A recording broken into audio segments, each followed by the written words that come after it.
Hey guys, welcome back to the channel. And today we got a quick comparison of the Haute42 P12 and the T16, right? So here we have their smaller form factor. This is one of their newer pads. And then we have our T, our classic, one of my favorites with the 16 button layout here. And this is their larger pad, right?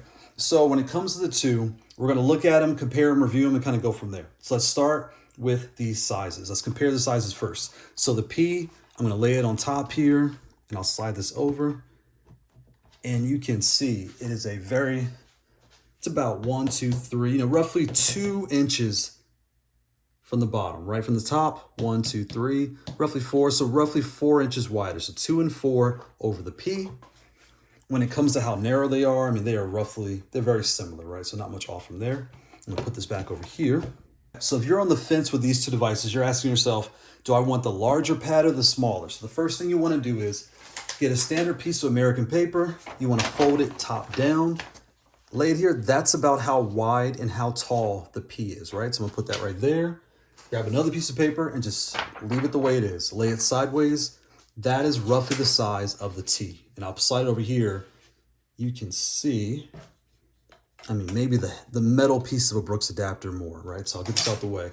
So that is how you're comparing the two, right? Take this, put it on your lap, put it on a table, and see which one fits the best in your lap, which one fits the best on the table. And that'll help you understand, okay, how much real estate do I need to put it on my lap or play on the table, and which one should I pick, right? Next, you're probably asking yourself, if I'm looking at the P or the S, because they're very similar, you're probably looking at price, right? So when it comes to the Model P, this one here, the funny thing is when you take it out, it feels like a controller. And that's a weird thing to say, but comparing it to the classic T and the S.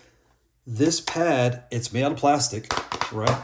So it has the pass-through port here on the side, nothing on the top, and the power's here on the left-hand side. When you plug it in, everything will turn on. You have your home all the way to the right and your start right here in the middle, like a standard controller would be. The buttons on here are all smalls and the bottom is large. So all these are large buttons similar to this one, whereas these are the smallers.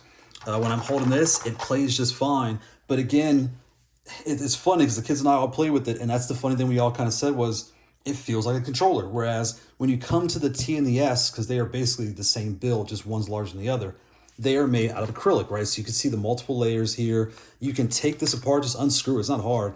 Lay your artwork in here, cut and lay your artwork in here, and you can build and design your own custom controller. Everything else stays the same, it's when it comes to your artwork, your buttons here, but it feels very, not so much DIY because it feels solid, like everything holds up, there's nothing wrong, but if you could personalize this a little bit more. You could change the keycaps out for different colors. You can do that on this one as well, but that's kind of what you're looking at.